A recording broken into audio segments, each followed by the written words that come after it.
Hello and welcome to The Blank Potato. This horror story is uploaded by JamFranz. If you want to learn more about the author, link in the description below. And the title of the story is Seams. Before we start, I would just like to invite you to please like this video, subscribe if you haven't already, and click that notification bell so you won't miss any of my future uploads. Let's begin. Seams. For a long time, I only saw him out of the corner of my eyes. I tried not to focus on him. Even back then, I knew that if I did, I'd be seeing a lot more of him than a fleeting glimpse in my peripheral vision. I was right. I messed up, and he's always here now. My grandma used to tell me about the seams, the places where the fabric of everything that we know and recognize is sewn together. Sometimes, glimpses of neither here nor there, slivers of madness, shine through the gaps where the threads are frayed and fragile. To acknowledge these snippets of impossibility is to pull and weaken the threads further. My grandmother was a seamstress, and quite a few of her analogies and stories reflect that. But this one always made sense to me. After all, if time is a fabric, then why not reality too? She used to tell me that you must always avoid doing anything that would weaken those threads. Because if you do, if you're not careful, the hungry things on the other side will spill out from the seams. Even worse than that, they could pull you in, kicking, screaming, clawing at the ground for purchase you cannot find as nails and fingertips break. From our world into theirs. Where do they take you? What happens next? I would ask when I was younger, when these were just still fictions, stories to me. She never enjoyed when I asked those questions. Her answers were just a look of sadness as she stared, lost at the peeling wallpaper. Her tell when she was upset was that she'd hold the locket my grandfather Behan had given her between her fingers so tightly that I worried it might break. Moments like this were a rare crack in her usual facade of steely resolve. My mom would roll over her eyes and make sounds of disapproval when my grandma told me about the seams. I think it was a mixture of having already heard it 1,000 times before and the excuses my grandfather walking out on the family when she was young. It's not his fault that he left, he was taken into the seams. There was also probably at least a decent bit of Poppy is 6, stop telling her stories about being forcefully dragged into a hellspace mixed in there too. Something I've always found interesting is how many people, when faced with something that clearly should not exist, disregard it, dismiss it as a trick of the light or mind. Maybe this is some innate sort of survival instinct. And then there are people like me that lack that instinct. My grandma used to tell me that when something doesn't fit neatly into reality or make any sense, is to ignore it and look away. Scrutinizing too closely may pull the threads. Pull at them enough, and you're not only opening a door, you're sending out an invitation for something to enter through it. Well, I pulled the threads. I accidentally invited in something from the seams. The first time I saw him was in our house. When I was little, I was leaning in close to the television, as if I'd see my cartoons more clearly if my eyes were only mere inches away from the screen. I remember seeing an odd reflection. It wasn't a part of the show, and didn't seem to be a reflection of anything in our living room. I leaned in even closer, studying it. I, at first, thought it looked almost like white deer. It had 4 long legs that seemed almost too thin to support its weight, and a long sloping face. And then I noticed the pair of human-like arms and hands. I focused on it, trying to make out the features as they become clearer and clearer. The fingers were mangled looking, the arms bent too many times, the face. As it came into focus, oh God, that face. Looking back now, knowing what I would have been looking at back then, I'm not surprised. I started screaming and crying as the image grew sharper, realer, closer. My mom came running in and calmed me down, distracting me as I babbled about seams and monsters. She and my grandma had a heated discussion that night after dinner. I remember it well. My grandma quietly saying that they almost took me too, and that's why I needed to know what was out there. My mom telling her that she needed to stop filling my head with stories. She needed to accept that my grandfather was gone. Nothing took him someplace else. He left the family of his own volition, for his own very human reasons. It escalated to the point where they switched from English to Armenian, which I knew bits and pieces of, but at that time, not the words they used when they were angry. Years went by without me seeing him. I saw him again when I was 19. I'd saved up and bought my first clunker of a used car, which to the surprise to no one, broke down when I needed it most. I sat late for work, but grateful for the faint cell signal at least. While I wondered about the right turn lane to nowhere that I'd pulled over into, if you followed the direction of the turn, it led straight into a tall and ancient tree in the middle of the woods instead of an actual road. It looked so well traveled and well used though. I saw a brief image of a road that never could have existed, but at the same time, it did. I felt like I was staring at two worlds superimposed into one. It had been so long, I didn't realize I was staring into a seam. I didn't even see him emerge from it that time. I was distracted just in time by the tow truck arriving. But after that, he always lurked just beyond my field of vision. Over the years, I nearly learned to ignore those fleeting glimpses. Not long ago, my husband and I moved into a new neighborhood. We lived in a packed suburb, so we were surprised to see an empty lot in the oldest, original section. We speculated that perhaps the owner had bulldozed the house itself sometime after the neighborhood was built in the early 1970s, but held onto the land and never sold it. I knew something about the place wasn't right, because when I looked for a moment too long, I'd see him more clearly. The long, pale thing from the seams, but unlike when he lurked just outside my field of vision, he seemed more corporeal. Every so often, we'd get someone else's mail, and I tried to be a good neighbor and walked it over to their box. One day not too long ago, I got a yellowed envelope addressed to a neighbor with a weird-looking stamp. I walked to the address list on it, only to find it wasn't there. Based on the numbers of the houses around it, it was addressed to the empty lot.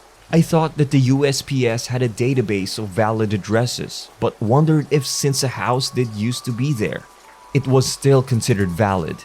I was so lost in my random thoughts that when flickers of a mailbox in house began to take shape, I just stared, fully ensnared. The house slowly cycled between the image of new ranch-style home, a frame blackened by fire, and then nothing there at all. In the brief moments I stared, captivated, the burned version began to materialize more solidly. The door, already damaged and nearly off its hinges, began to open. Mangled and milk-white fingers gripped the outer door frame as he pulled himself through. For the first time, I stared at him full on. Those impossibly thin legs, the form somehow made more terrifying by arms and hands bent in a way they never should be. That long, distended face that was a mix of something human and something else indescribable. It was like a bloody accident that you never wanted to see, but now that you had, you couldn't look away from it. From that moment onward, he has always been solid, and most of the time, he's directly within my line of sight. No one else seems to be able to see him. My husband believes me, says it feels like something is in the room with us when he's there.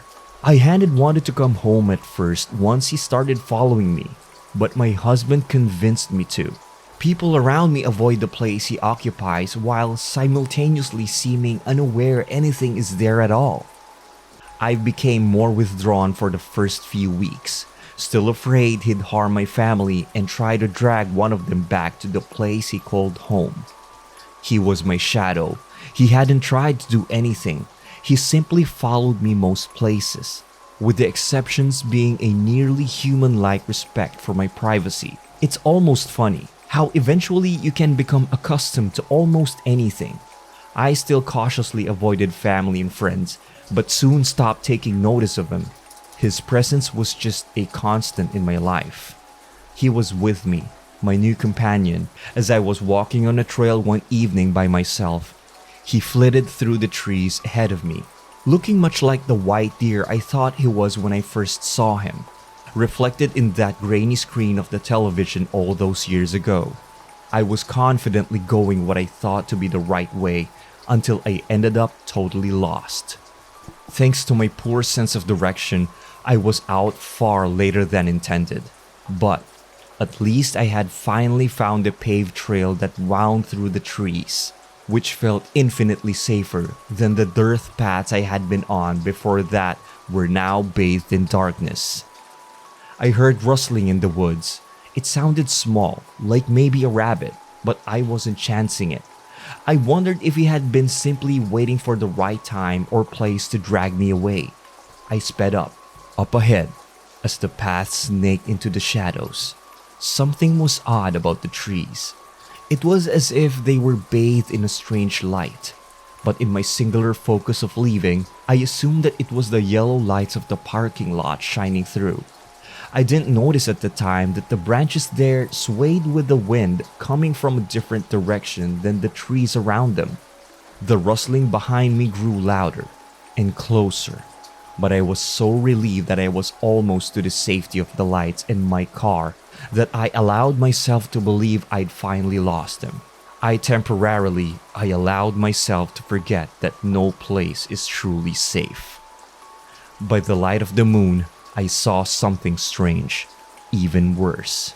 I looked too closely. Pale and dirty bare human feet peeked out from the woods ahead.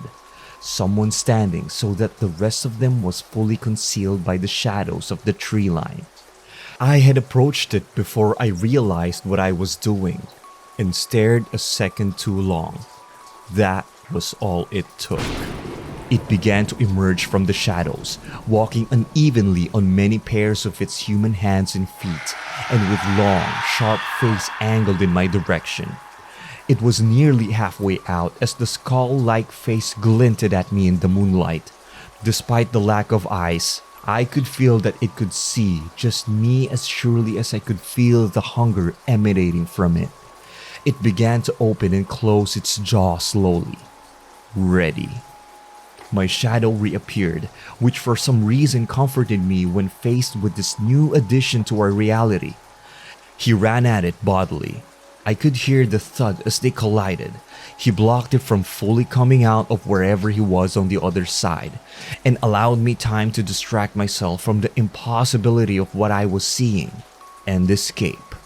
Those awful, alien, strangled sounds behind me as I fled motivated me to run far, faster than my lack of athleticism usually allowed for.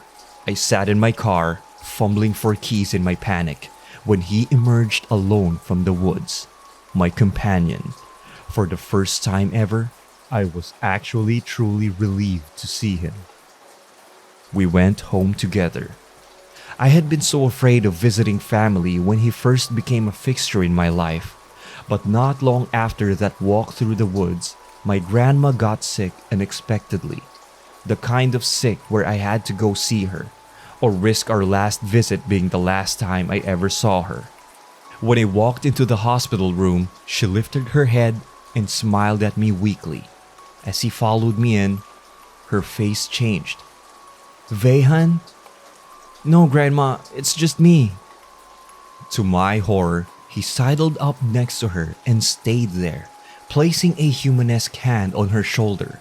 She stared at him for a moment, her mouth opened slightly in surprise before she placed her hand on his. Nothing on her face betrayed her reaction what she was seeing. Based on my husband's experience, I figured that maybe she could feel him there, but I doubted she could actually see him. "You came back," she whispered. I was still confused when to me she asked, Does he look well? It took my brain a few moments to realize what she was asking me. The implication. I just nodded dumbly in response. It was a struggle to try and recall what my grandfather looked like in life from the few pictures I had seen of him. But I can confidently say that whatever he'd looked like in life, if this was him, his current form was not even remotely close to looking well. I wasn't going to tell her that.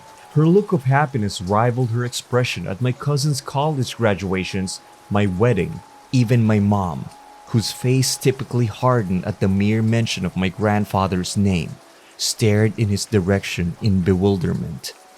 I often wondered before this about what happens to those brought in the seams. I had always assumed death, but maybe it's something far worse. Flesh and bone torn apart and then wrapped into something else, resculpted in the image of the chaos and madness. Perhaps many of those that are taken become hungry and lose themselves. But maybe some survive in mind, if not in body? I'm still not entirely sure if I truly believe it's him, my grandfather. I'm not certain why my mom and grandma seem so convinced, but I do know that while he seems tied to me still, he hasn't tried to take me into the seams or harm me, and his presence brings them comfort. When we go to my mom's for dinner, she talks to him sometimes with tears welling in her eyes.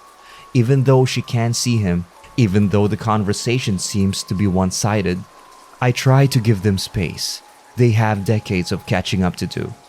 I still try to avoid pulling at the fraying threads, knowing the risks, but it can be easy to make a mistake when it only takes moments to do so. It's still terrifying when I mess up and something begins to try and enter our world, but I'm grateful that he's here to help keep away the other things that dwell in the seams. If you enjoyed that story, feel free to hit that like button and subscribe if you haven't already. And click one of these videos right here if you want more horror stories like that. And as usual, I'll see you again next time.